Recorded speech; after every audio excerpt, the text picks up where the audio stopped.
momento de presentar a nuestro conferencista que es a quien hemos invitado.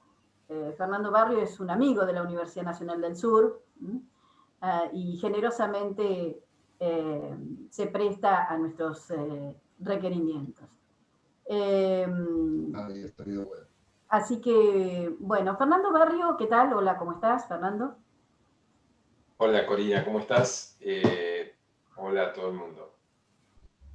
Fernando Barrio en este momento no está en Argentina, está en Inglaterra, así que no sé qué hora es, contanos.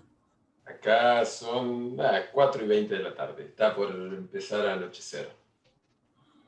Bueno, y el tema, bueno, nosotros le propusimos el tema a Fernando, pero así, de modo abierto, pero él le puso un título que de algún modo, al menos un poquito de impacto genera, ¿no es cierto, Fernando? Bueno, quizás ha sido una característica en los últimos 20 años, poner títulos que genera impacto, después el contenido no, queda en el título nomás, pero bueno, todo no se puede, pero sí, la idea es que el título empiece a mostrar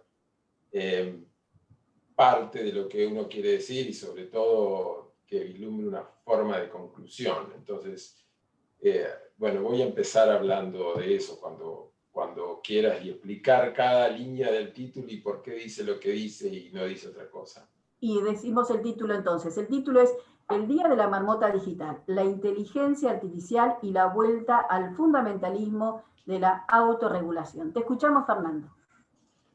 Bien, gracias nuevamente, gracias Corina, gracias a toda la gente que ha hecho esto posible y gracias a la Universidad Nacional del Sur, que como bien dijiste es casi una segunda casa. He ido mucho, he tenido una relación muy cercana con todos ustedes y con Pamela y a su vez, bueno, soy un vietmense muy extraño porque por unas horas estuve en Bahía Blanca, o sea, mi familia estaba en Viedma, fueron hasta Bahía Blanca, yo nací y volví a Viedma, entonces soy como en muchos aspectos, siempre soy una cuestión un poco ecléctica. Y lo mismo tiene que ver con esto que hoy quería presentar, que es esta idea de la marmota digital. Y cuando decimos marmota, ¿a qué nos referíamos? En realidad, estamos pensando en el Día de la Marmota, una película del año 93, The Groundhog Day, era como realmente se llamó, una película que tuvo bastante impacto a nivel global, fue una de las más taquilleras en el año 93, ganó un BAFTA por tener el guión más original, y es una mezcla de comedia y filosofía. Estuvo pensada como comedia y justamente fue la última película en que el actor Bill Murray trabajó con el director porque no se pudieron poner de acuerdo en eso. Para Bill Murray esto era una película de filosofía y el director solo quería una comedia que haga reír a la gente y genere dinero. Pero así todo es considerado una de las mejores comedias en el cine. En cualquier listado de las mejores comedias en la historia del cine figura Groundhog Day como una de ellas. El Día de la Marmota. Una cuestión importante que hemos discutido en estos últimos casi 20 años en la referencia al derecho y a la tecnología es que cuando las cuestiones cruzan el Atlántico, en realidad muchos la conocen como atrapado en el tiempo, esta cuestión de que los nombres cambian de lugar. Interesante en sociedades donde hay últimamente, en los últimos, digamos, 20 años, un sobreénfasis en el valor de las palabras como creando hechos, y sin embargo se le cambia títulos a situaciones creativas que completamente pueden llegar a cambiar el sentido que le quiso dar el artista originalmente. Pero bueno, esto atrapado en el tiempo, yo les propongo que volvamos al título original y el Día de la Marmota. El Día de la Marmota, para aquellos que no la vieron, ¿de qué se trata? Es bastante simple. Un presentador de televisión, de esos que presentan el clima, lo envían a cubrir un evento que desde su punto de vista es ridículo, un evento que es real. En Pensilvania, hay un día del año, que es el 2 de febrero, en el que se saca una marmota o de una cucha, le llamaríamos, y si ve su propia sombra, va a ser un buen invierno, va a ser un buen verano, y si no, todo lo contrario. Y es un evento que era totalmente oscuro hasta que esta película era súper famosa, ahora va gente de todo el mundo a ver. Y a este reportero lo envían a cubrir. Lo que sucede en la película es que pasa el primer día, filma, y cuando se quieren ir, hay una tormenta de nieve, y luego, todos los días, esta persona se levanta en el mismo día. O sea, para el resto es siempre el mismo día, para él es la repetición. Es la repetición, y todos los días se ve en esta situación en la que se mezcla un poco de incredulidad. Primero, ¿qué me está pasando? Y después con cinismo. En la película vemos cómo al principio no sabe qué hacer, luego empieza a hacer cualquier cosa cuando se da cuenta que está atrapado para siempre en ese día. Entonces un día agarra la marmota y la cocina, otro día la tira, otro día se suicida, otro día hace de todo. Finalmente se da cuenta que va a estar por siempre en ese día, entonces empieza a aprovechar el tiempo. Entonces, cuando para el resto pasó un día, para él pasan años. Entonces aprende a hablar francés perfectamente, aprende a tocar el piano, aprende a hacer de todo. Pero lo importante para nosotros es que el Día de la Marmota, o The Groundhog Day en inglés, se usa habitualmente para referirse a algo que es una historia repetida. Cuando uno, por ejemplo, en 2 días en Inglaterra empieza otra vez la cuarentena, el lockdown, pónganle el nombre que quieran. Entonces la gente dice, esto es como Groundhog Day. Ya estuvimos acá, ya sabemos qué pasa. Este día ya lo vivimos. Todavía es considerada una de las mejores películas de los 90, pero lo importante es esto, que se usa para decir, acá ya estuvimos. Esto es historia repetida. Entonces, para hablar de historia, hablemos de los 90. De los, llamémosle gloriosos 90. Es difícil decir glorioso para los que vivimos en Argentina en los 90, pero bueno, pasaron muchas cosas en todo el mundo en el 90. Y una de las cuestiones que pasó, aquellos que para fines de los 90 estábamos dedicándonos o empezando estudios de posgrado relativamente serios, y nos encontramos con esta cuestión de la tecnología y su relación con el derecho, no necesariamente su regulación. Estuvimos en el medio de una discusión que se fue dando, pero lo importante y es fundamental para la cuestión de la que quiero hablar hoy, que es la relación entre el derecho y la inteligencia artificial, es que se empezó a vivir y se planteó la tecnología como una panacea. La tecnología como solución para problemas que ni siquiera existían. Entonces, esto empezó a generar un debate fuerte teórico en las ciencias sociales, y también un debate de gran sesgo ideológico. Tenemos, por un lado, si hablamos del derecho, el caso extremo del juez Easterbrook, que escribió su famoso paper en el año 96, no casualmente en Chicago, que decía, si lo sintetizamos, decía, hace falta un derecho informático tanto como hace falta una ley del caballo. Lo que él quería decir es que el simple hecho que uno use una determinada tecnología o maquinaria para hacer cosas de la forma que la estaba haciendo no justifica la creación de una nueva rama del derecho. Decía, ¿de qué estamos hablando con derecho informático? Esto es como crear la ley del caballo. Cuando se empezaron a usar caballos para arar, no se creó la ley del caballo, simplemente se aplicaron las leyes de arriendo, siguieron habiendo contratos, y hace una extensión bastante larga de los ejemplos por los cuales él, de todas formas y en forma indudable, llega a la conclusión de que no hace falta ninguna nueva forma de regulación ni específica a la tecnología porque ya existía.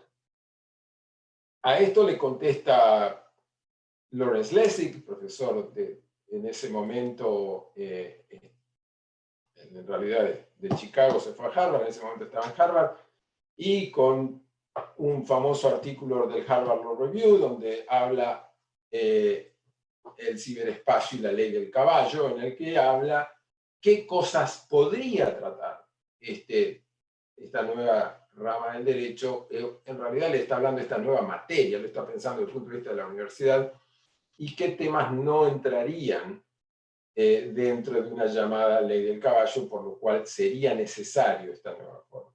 Pero lo que nos importa a nosotros, que la discusión no solo fue teórica, era fundamentalmente ideológica.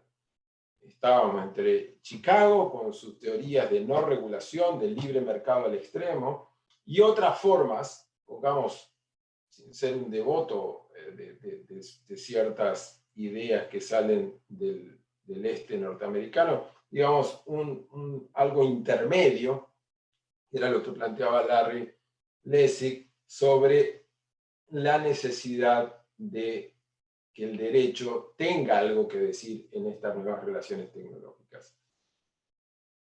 El estado de deliberación se mantuvo, sobre todo en otras partes del planeta, por siempre.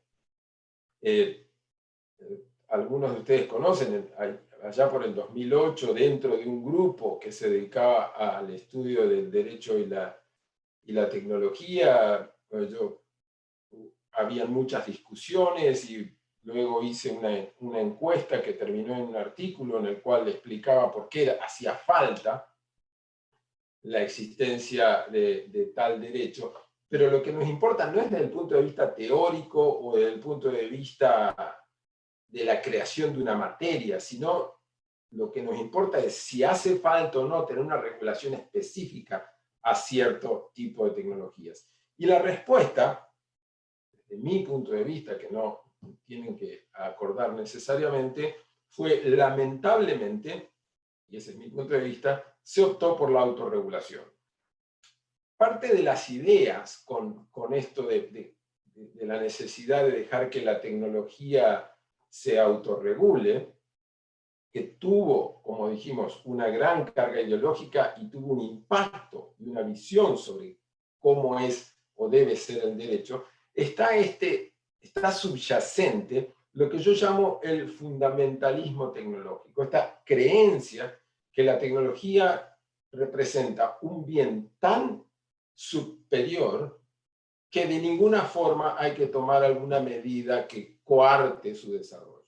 Entonces, en todas las discusiones que tuvimos en esa época, fines de los 90 y principios del siglo y del milenio y de los años 2000, la discusión era, bueno, pero si regulamos, vamos a no permitir que se desarrolle en forma cabal la tecnología. Y desde ese momento, una posición que, como verán, he acentuado es, ¿y qué? O sea, ¿dónde está escrito que la tecnología se desarrolle por siempre representa un bien para las personas o para la sociedad? Esta creencia absoluta en la tecnología luego fue apoyada por las grandes empresas tecnológicas que, por supuesto, se benefician.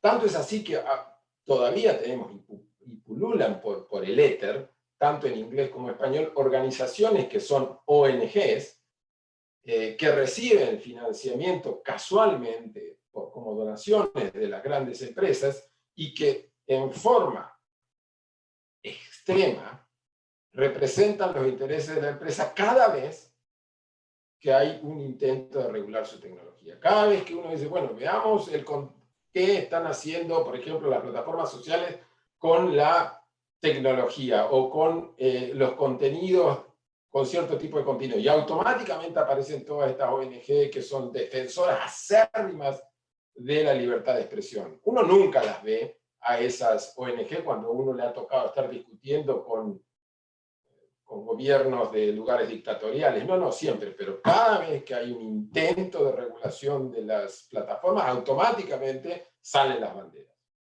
Entonces, hay una mezcla de tecnofilia, esta creencia del bien absoluto del desarrollo de tecnología, con ser tecnobobo, el creer que con solamente tener un teléfono celular uno se transforma en la persona más inteligente del planeta. Lamentablemente, no es así. Y yo tengo la suerte que muchos de ustedes me conocen, entonces no necesito explicar como tengo que hacer otras veces, y no necesito demostrar que estoy muy a favor del desarrollo y uso de la tecnología. Simplemente lo que me parece gracioso, si no fuera tan ridículo, es esta creencia en el poder absoluto y la necesidad absoluta del desarrollo de la tecnología a cualquier costo. Porque, ¿a qué nos llevó esto? Esta es una pregunta que estamos teniendo en todos los foros de discusión que se están dando en el mundo en los últimos años. Estuve en Austria hace un par de años, este año en Holanda, el año pasado fui aquí en Londres, y más allá de las buenas cuestiones que uno podría hacer referencia en la sociedad actual, si comparamos lo que pensábamos que iba a suceder, allá por el año 98, cuando hice la primera tesis, por ejemplo, sobre comercio electrónico, y después la doctorada en el 2003, y creíamos que la tecnología iba a solucionar todos los problemas, que iba a haber mayor libertad de expresión, mayor igualdad, menor discriminación, mayor equidad socioeconómica. Veamos cómo estamos hoy. Hemos pasado una etapa de gran expansión económica. Dejemos de lado la situación actual, porque la pandemia nos pone a todos en una situación distinta, pero hablemos hasta febrero o enero del 2020.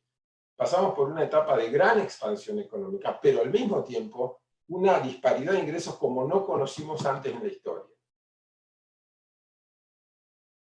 Casualmente, aquellos que quieren encontrar todas las bondades, tiene muchas bondades, no nos olvidemos, pero que son solo bondades del desarrollo tecnológico, ponen como gran avance que el dueño de Amazon en un día,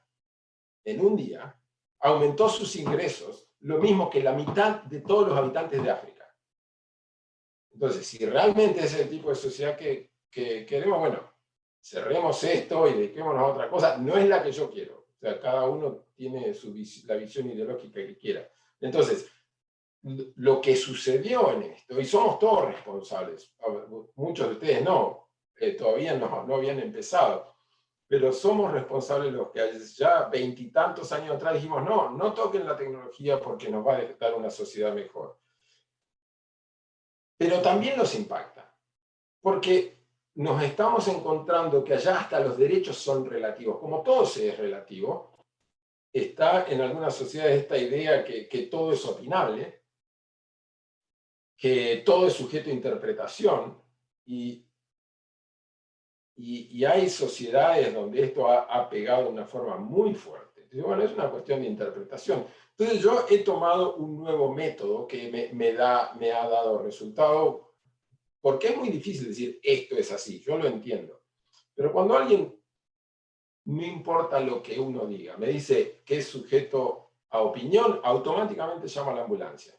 Me dice, ¿qué estás haciendo? ¿Te estás muriendo? Me dice, no, pero estoy respirando. Para mí te estás muriendo. Es mi opinión. Y se termina la discusión de que todo es sujeto a opinión. Muchas cosas son, pero no todo es sujeto a opinión. Y eso es algo que el desarrollo no regulado de cierta forma de tecnología ha permitido. Que absolutamente el invento de muchos equivale a la ciencia de algunos. Y no es así como el mundo avanzó, ni siquiera como se desarrolló la tecnología, porque hemos llegado a la conclusión que las opiniones son verdades. Opinión originalmente en griego significa hablar sin fundamento. Yo entiendo que en derecho el opinio juris es la expresión razonada, fundamentada de ciertos principios jurídicos, pero originalmente opinión es hablar sin fundamento. y hoy en día la opinión como verdad. Esto da como resultado lo que estamos viendo.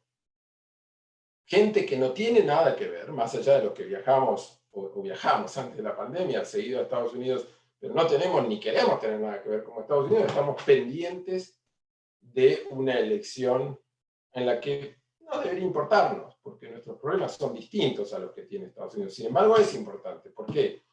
Porque, por ejemplo, ayer a un amigo muy importante en otra época en estas cuestiones de derecho y tecnología, le balearon la casa simplemente porque tenía afuera un cartel de Joe Biden. Entonces, no, cosas así pasaron en 1932 en Alemania, para que se den una idea de qué estoy hablando. Y todo esto fue posibilitado, pueden ser de izquierda o derecha, pero los populismos son rampantes en casi todo el mundo, tiene que ver con una forma particular de desarrollo de la tecnología. Entonces, esto nos lleva a la cuestión a la que queremos llegar, que es la inteligencia artificial. Recuerdo haber leído el año pasado, cuando empecé a escribir uno de mis famosos papers que empiezo a escribir y nunca termino, después de haber leído un gran catedrático de Derecho Penal de una universidad muy importante, de las más antiguas del hemisferio occidental, y que hablaba de inteligencia artificial, realmente convencido que inteligencia artificial se refiere a que las computadoras piensen como seres humanos. Y si ustedes leen muchos artículos que hacen referencia a la inteligencia artificial, dicen, la inteligencia artificial es que una computadora piense como un ser humano. Bueno, les tengo malas noticias. Eso no es inteligencia artificial. Hoy en día, a lo que se le llama inteligencia artificial es a Machine Learning o Deep Learning. ¿Qué hace la Machine Learning? Es un sistema algorítmico en el cual uno le da los patrones que el sistema tiene que buscar y el sistema los encuentra mejor y más rápido que un ser humano. Deep Learning, uno no le da los patrones y con una cantidad enorme de información que el ser humano no podría procesar en tiempo y forma, el sistema encuentra patrones por sí solos. Entonces, lo que hace en realidad la mal llamada inteligencia artificial es la búsqueda de patrones. Esto es fundamental para la relación de la inteligencia artificial y el derecho, porque cómo funciona el algoritmo una vez que se lo empieza a utilizar es una ciencia muy oscura, a veces hasta para el creador del algoritmo. El creador del algoritmo crea un algoritmo y lo pone a funcionar y luego no sabe por qué el algoritmo llegó a tal conclusión. Bueno, imagínense cuando eso lo está usando un juez o un fiscal que va a decidir usando un algoritmo si esta causa le va a dedicar más recursos o menos recursos. No tiene ni idea qué está pasando. Y a su vez, algo que ya ha sido suficientemente estudiado, existe una gran propensión de los seres humanos por ignorancia a no contradecir el algoritmo. Entonces, imagínense que ustedes son un juez ya vilipendiado, vapuleado a diario en los medios y le venden a través de los medios a la sociedad que van a mejorar el sistema de justicia mediante el uso de inteligencia artificial. Y este algoritmo, que como dijimos, de inteligente tiene poco, de artificial tiene mucho, dice, esta persona, hay una gran propensión que esta persona sea culpable. ¿Cómo hace el juez para decir, no, ¿sabes qué? El algoritmo se equivocó. Es muy difícil, es casi imposible. Se han hecho estudios en diferentes lugares del mundo y los jueces o los decisores, no importa que sean jueces, tienden a no contradecir el algoritmo, simplemente porque no tiene idea de por qué lo decidió. Pero el problema es que la inteligencia artificial está siendo muy impulsada nuevamente por las empresas y por la academia. Yo en el año, la primera vez que vine al Reino Unido fue en el año 2002 y tuve en una reunión con uno de los primeros profesores de Derecho Informático que existió en el Reino Unido y que decía, y había escrito unos años antes, a la tecnología no se la puede regular porque como no sabemos cómo va a evolucionar, mejor dejarla. Entonces no frenamos su desarrollo. El año pasado escribió esa misma persona un artículo diciendo exactamente lo mismo con respecto a la inteligencia artificial. Como dicen, no sabemos para dónde evolucionar, así que no la regulemos, dejémosla a ver qué pasa. Y mi respuesta, ahora que ya estoy en otra posición, casualmente está en la misma universidad que yo, fue, ya sabemos qué pasa. Miremos la sociedad en los últimos 20 años, y ya no todo es tan malo. Podemos tener esta conferencia vía remota gracias al desarrollo de tecnología. Sí, por supuesto, yo estoy de acuerdo con la necesidad de desarrollar la tecnología. Primero, no está probado que no se hubiera desarrollado igual si hubiera estado regulada. O sea, eso es simplemente una creación ideológica, es decir, se desarrolló así porque no estuvo regulada. No, no estaba regulada, se desarrolló así. Dos cosas pasan al mismo tiempo. En este momento, probablemente haya un avión aterrizando en alguna parte de Asia. No está aterrizando porque yo estoy hablando, son cosas que pasan al mismo tiempo. Entonces, no estuvo regulada, se desarrolló. No sabemos si una cosa está relacionada con otra. El tema es que lo mismo se está proponiendo para la inteligencia artificial. No la regulemos, dejémosla a ver hasta dónde va. ¿Qué pasa? Entonces hablan de principios éticos de la inteligencia artificial. Nuevamente, los que me conocen saben que me he pasado una carrera hablando mal del purismo en el derecho. Cuando dicen el derecho es, la norma es, o sea, ya saben, estamos hablando del gran maestro de Viena. Siempre dije, y lo sigo pensando, que estaba horriblemente equivocado. El derecho es lo más impuro que tiene que ser. Pero tiene que ser derecho, no es una línea ética que yo sigo de moral. Los principios éticos pueden estar o no, siempre y cuando se transforman en normas de derecho. Entonces, esto de ahora que están todos delirando con, no, vamos a poner principios éticos para la inteligencia artificial. ¿Y dónde queda el derecho? Porque lo grave es que la inteligencia artificial se está usando hoy en día para decisiones. Y en donde se lo haya usado, ha creado problemas serios. Primero, por imposibilidad de verificación. Imagínense que el juez decide como juez, pero se basó en datos dados por la inteligencia artificial y ustedes son el abogado defensor. ¿Cómo se defienden? ¿Cómo demuestran que hay un error en el razonamiento? Si no tienen ni idea y ni siquiera, aunque contraten al mismo que hizo el algoritmo, le va a poder decir cuál fue el razonamiento que siguió el algoritmo. Es una obscenidad legal. No tiene, o sea, también saben que no me gusta ser tan vehemente. En este caso no se puede no ser vehemente, es una obscenidad legal. No hay forma de comparar nada, ni las peores épocas de nuestra historia podemos comparar con la obscenidad legal que un algoritmo tome una decisión por una persona física que puede ir presa o no, y no haya forma de defenderse, porque uno no sabe en base a qué se tomó esa decisión. Entonces, se violan derechos fundamentales a diario con el uso algorítmico para la toma de decisiones. Y esto está basado, una de las cosas que he estado haciendo en todo este tiempo, en sobre elaboración de este paper que estoy buscando la incompatibilidad entre el derecho penal y las decisiones algorítmicas, es que pareciera que en todo el desarrollo tecnológico allá de los 70 hasta ahora hay una versión modificada, tengo claro que el indubio pro reo se aplica a personas y solo en derecho penal, pero es como una versión modificada que en la tecnología, a no ser que uno demuestre que causa un daño, hay que dejarla que se desarrolle. Sería un indubio pro reo modificado a favor de la tecnología.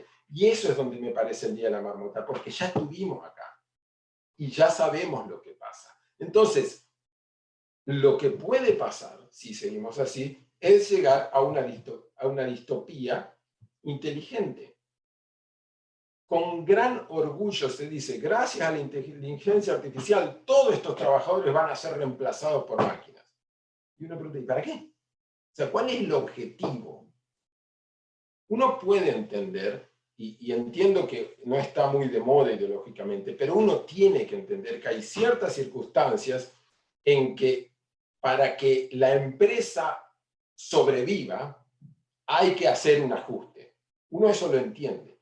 Ahora, cuando el HSBC dice, gané solo 11.000 millones de dólares de ganancia neta, para llevarlo a 18.000 voy a echar a 15.000 personas. Es decir, pero, a ver, acá hay algo que no está funcionando. O sea, 15.000 familias se van a quedar sin trabajo para que una empresa que ya ganaba 10.000 millones de dólares pase a ganar más. Y el reemplazo de los trabajadores por inteligencia tiene mucho de eso. La gente con orgullo dice, muchos abogados van a ser reemplazados por inteligencia artificial. ¿Para qué? ¿Cuál es el objetivo? O sea, va a decir, las decisiones van a ser más justas. Entonces, uno diría, bueno, en base para lograr justicia yo pierdo algo.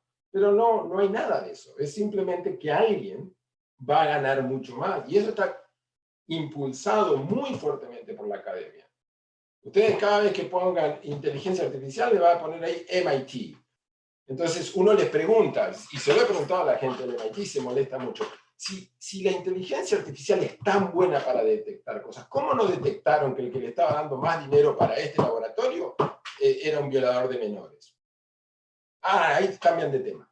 Ah, no, porque esto es uno de los problemas que estamos teniendo a nivel global. Es la esquizofrenia. Entonces, no regulemos la tecnología. Eso sí, hagamos más fuerte la propiedad intelectual. ¿Pero cómo? ¿No era que no había que regularla? Ah, no. Cuando me conviene a mí, regulémosla más fuerte. Cuando no me conviene, no la regulemos. Porque estamos normalizando la violación sistemática de derechos. Y eso tiene impacto en los sistemas políticos.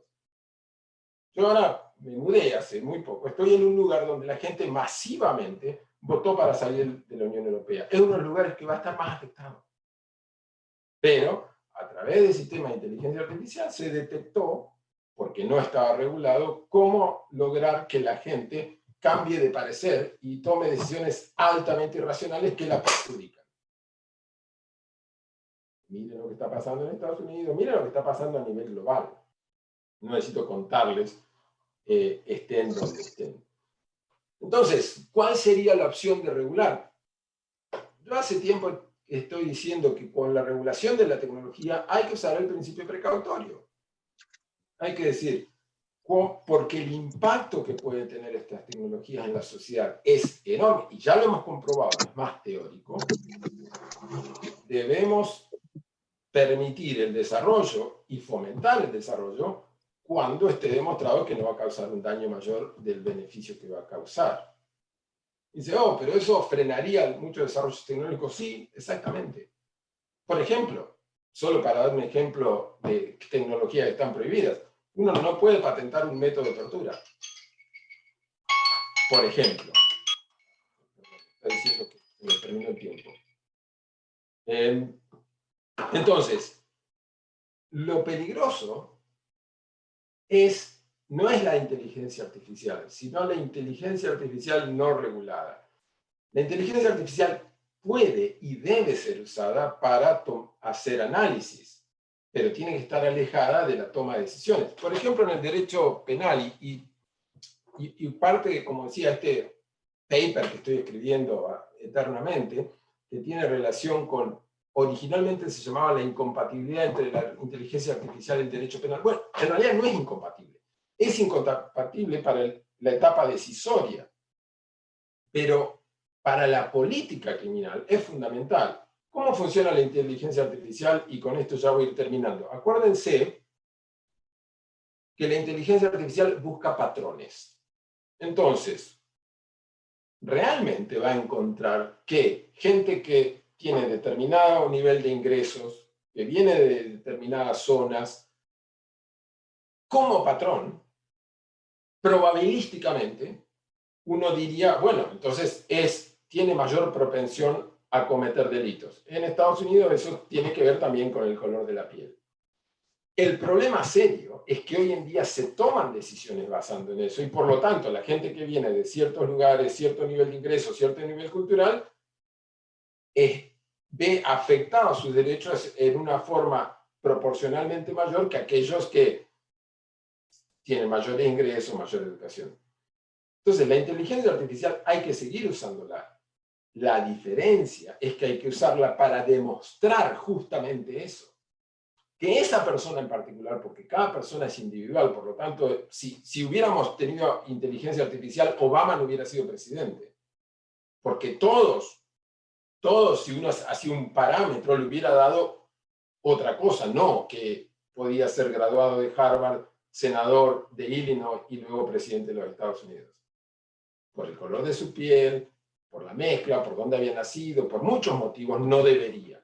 Sin embargo, cada persona puede exceder sus expectativas. Y lo que sí se puede usar la inteligencia artificial, por ejemplo, en el derecho penal, es para analizar y demostrar cuando hay un problema sistémico que hace que las personas, yendo de determinado lugar, teniendo un determinado nivel de ingresos y un determinado nivel educativo, sean más propensos al cometer crimen. La inteligencia artificial puede ayudar a desentrañar eso que muchas veces científicos sociales tratan de explicar, pero en forma parcial. La inteligencia artificial quizás permitiría encontrar patrones para desanudarlo y evitar que si alguien nació de cierto lugar, que tiene determinado nivel de ingreso, un determinado nivel educativo, tenga mayor propensión al crimen.